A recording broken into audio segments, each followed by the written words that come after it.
ช่างคม Power Sing สวัสดีเพื่อนๆครับก็วันนี้อยู่กับช่างคม Power Sing นะครับวันนี้เราจะมาพูดถึงเจ้าตัวแอมตัวใหม่ของค่ายวูชินะครับซึ่งเป็นแอมขับซับนะครับนั่นก็คือเจ้าตัวนี้เลย ZK 3002 2G นะครับผมเป็นแอมขับซับนะครับ600วัตต์เนาะ ZK 3002 2G 300วัตต์นะครับผมชิปเป็นตัวเดิม TPA 3255นะครับแต่กล่องลักษณะกล่อง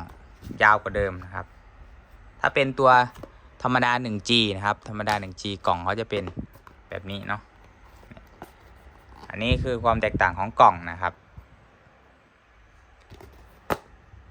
อันนี้ตัวเริ่มต้นธรรมดาอันนี้ตัว 2G กล่องจะยาวขึ้นนะครับผมในกล่องยาวขึ้นมันมีอะไรบ้างนะครับกล่องยาวขึ้นมีอะไรบ้างก็จะมีตัว power amp นะครับ power amp ตัวนี้มานะครับเนาะแล้วก็อุปกรณ์ลูกปิดวอลลุ่มนะครับน็อตยึดแล้วก็สายซีนสัญญาณเสียงแล้วก็สายซีนกันตุ๊บเนาะสายซีนกันตุ๊บนั่นเองนะครับนี่แบบนี้นะครับโอเคนะครับในตัวของชิ้นงานมีอะไรบ้างนะครับแล้วก็มันแตกต่างยังไงกับตัวเดิมเดี๋ยวมาดูกันนะครับอันนี้ตัวใหม่ 2G อันนี้ตัวเดิมนะครับผมมาดูมิติของตัวงานนะครับขนาดเนี่ยเทียบไม่เห็นเลยว่าเท่ากันกว้างบวกยาวเท่ากันนะครับผมคาปาก็ความจุเท่ากันนะครับแต่ว่ารุ่นใหม่ตัวนี้ก็เป็นสีทองแล้วอันนี้เป็นตัวเก่า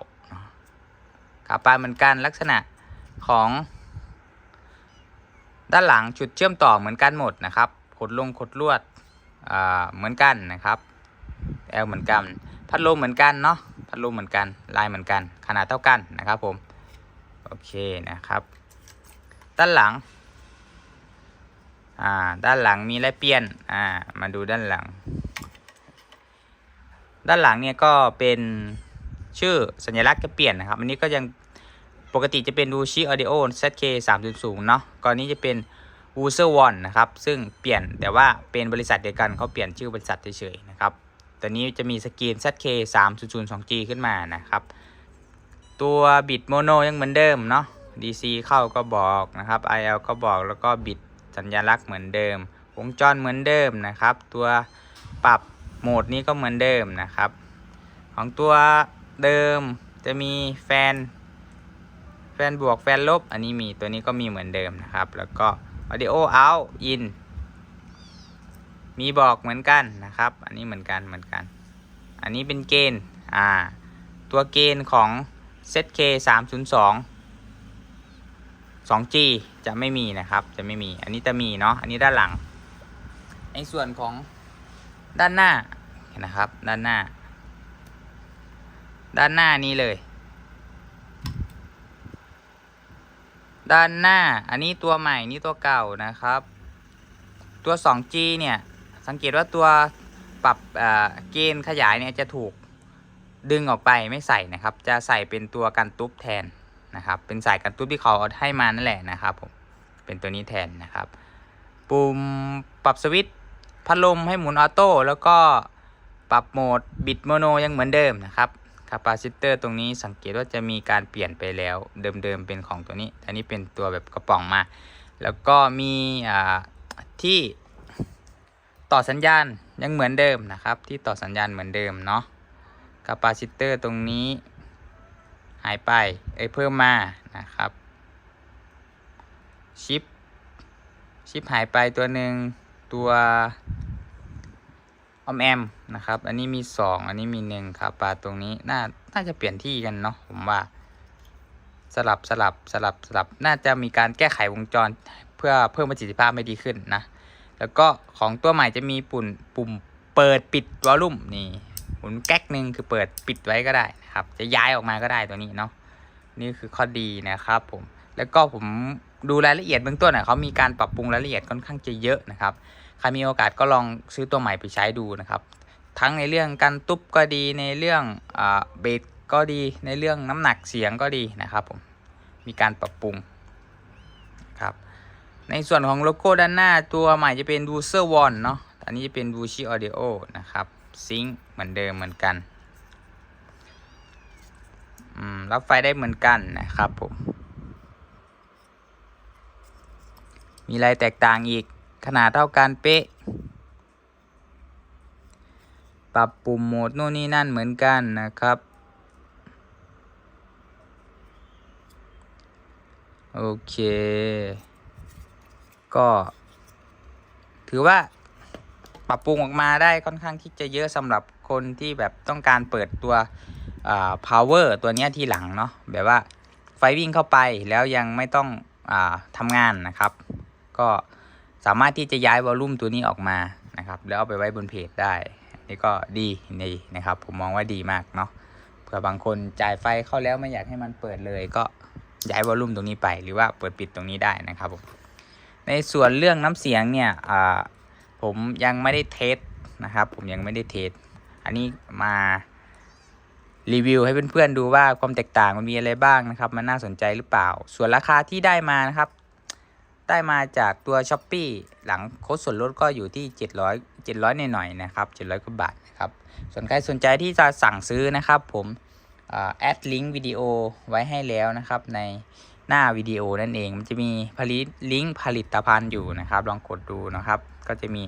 ตัวใหม่ด้วยตัวเก่าด้วยลิงก์ผลิตภัณฑ์ก็เปรียบเทียบหลายร้านดูผมเอาใส่ให้ประมาณ 2-3 ร้านนะครับราคาจะต่างกันหลัก10 บาทนะครับเพื่อนๆแต่ร้านค้าที่เลือกให้ก็คือส่งจริงได้ของแท้อย่างแน่นอนเนาะก็ซื้อที่โปรไฟล์กันได้เลยนะครับโอเคนะครับประมาณนี้เนาะส่วนใครอยากฟังเสียงเนาะต้องการฟังเสียงเดี๋ยวฝากกดไลค์กดแชร์กดติดตามให้นะครับเดี๋ยวคลิปหน้าผมจะเอาไปเทสลงดอกสักดอก10 นิ้วแล้วกันเนาะ10 นิ้วหน้าเปิดนะครับเดี๋ยวมีตู้อยู่เดี๋ยวคลิปหน้ามาเทสกันดีกว่าว่าเสียงเป็นยังไงบ้างนะครับเดี๋ยวจะลองอัดไฟสัก48 โวลต์ไปนะครับผมแล้วก็เทสกันดูเนาะกับดอก10 นิ้วที่ 1,000 วัตต์แม็กนะครับ RMS ก็จะอยู่ประมาณ 5-600 นะครับซึ่งมันจะพอดีถ้าเราบิดโมโนนั่นเองนะครับโอเคนะครับเรื่องการใช้งานเนี่ยน่าจะหลายคนน่าจะใช้งานได้แล้วนะครับเพราะว่ามันก็เหมือนกันกับเจ้าตัวเดิมนี่แหละไม่มีอะไรมากเนาะส่วนสายเหรอสายเขาแถมมาเนี่ยเขาใช้ยังไงใช่ไหมโอเคเดี๋ยวมาดูกันนะครับสายเขาใช้ยังไงโอ้ซึ่งสายตัวนี้น็อตผมวิ่งไปไหนแหละเอานี่สายตัวนี้เนี่ยอันแรกจะเป็นสาย3 พินออดิโอเหมือนเดิมนะครับนี่สาย3 พินออดิโอเหมือนเดิมแล้วก็เสียบปกตินี้แหละอันนี้ก็ต่อออดิโอส่วนตัวนี้ไอตัวนี้เนี่ยมันจะเป็นกันตุ๊บซึ่งฟังก์ชันเนี่ยเสียบก็ตรงนี้นะฟังก์ชันมันจะใช้คู่กับเจ้าตัวแอมตัวใหม่ครับการอย่างเดียวคือ SU 600นะครับ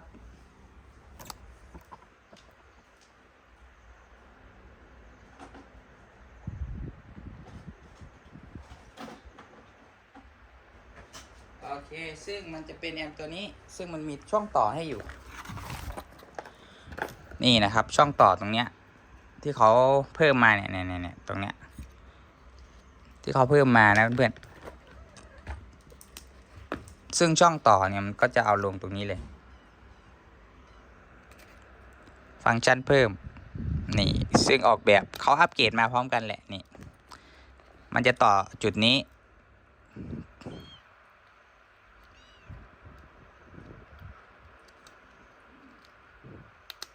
นี่นะครับเพื่อนๆนี่นะโอเคนี่เลยนี่เขาออกแบบมาแบบนี้นี่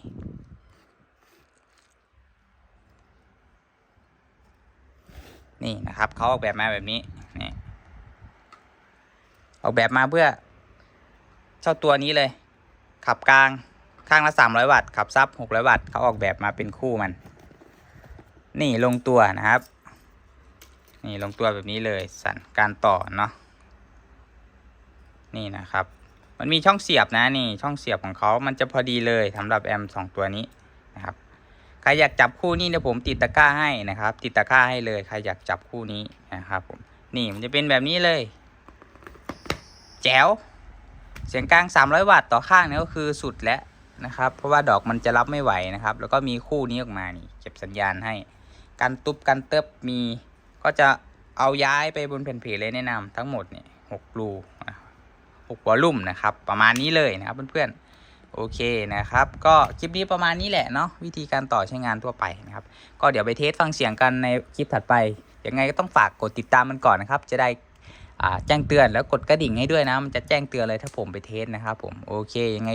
ก็ลากันไปก่อนสำหรับคลิปนี้นะครับถ้าชอบก็ฝากกดไลค์กดแชร์ด้วยนะครับขอบคุณมากครับ